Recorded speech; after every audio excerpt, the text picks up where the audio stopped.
আপনাদের মধ্যে অনেকের নাম আমাদের কাছে এসেছে, অনেক তথ্য উপাত্ত আমাদের কাছে এসেছে। আপনারা ফ্যাসিবাদকে পুনরায় এই বাংলাদেশে পুনর্বাসনের জন্য চেষ্টা চালিয়ে যাচ্ছেন। আমরা কারো নাম উল্লেখ না করে হুঁশিয়ারি করতে চাই, যারা ফ্যাসিবাদ পুনর্বাসনের চিন্তা করবেন, হাসিনার যে পরিণতি প্রজন্ম করেছে, আপনাদের পরিণতি তার চেয়ে ভয়াবহ করবে এই প্রজন্ম।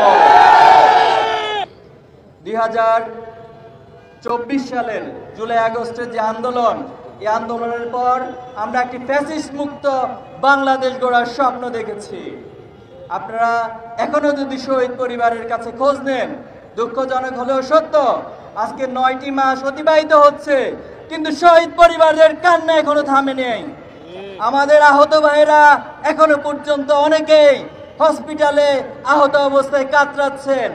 শহীদ পরিবারগুলো এখনো বিচারহীনতার মধ্য দিয়ে যাচ্ছে, তারা এখনো বিচার দাবি করছে। দুঃখজনক হলেও সত্য, অনেক আসামি যারা গণহত্যার সাথে সম্পৃক্ত ছিল, তারা আমাদের শহীদ পরিবারদেরকে বিভিন্ন হুমকি দামকি দেওয়ার চেষ্টা করে মামলা প্রত্যাহারের জন্য তারা হুমকি দিচ্ছে। সংগ্রামী উপস্থিতি, আজকে যারা সরকারে বসে আছেন, যারা প্রশাসনে আছেন, আপনারা অবশ্যই এই গণহত্যার সুষ্ঠু বিচার আপনাদেরকে করতে হবে।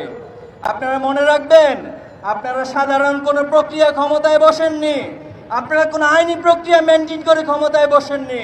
তাই গণহত্যার বিচারের জন্য আমাদেরকে কোনো আইনি প্রক্রিয়া, কোনো হাইকোর্ট দেখানোর রাজনীতি করবেন না। আপনারা অতি দ্রুত এই গণহত্যার কার্যকর এবং দৃশ্যমান বিচার ব্যবস্থা আপনাদেরকে করতে হবে।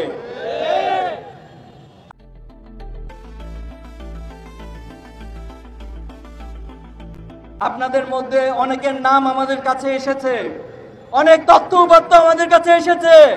আপনারা ফ্যাসিবাদকে পুনরায় এই বাংলাদেশে পুনর্বাসনের জন্য চেষ্টা চালিয়ে যাচ্ছেন।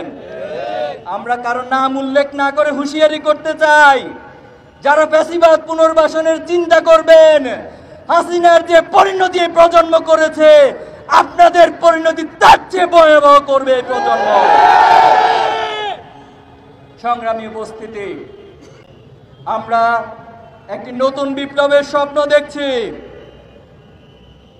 আমরা আপনাদেরকে আহ্বান জানাতে চাই, আমরা একটি চূড়ান্ত বিপ্লব এই বাংলাদেশে অদূর ভবিষ্যতে সংগঠিত করব ইনশাআল্লাহ।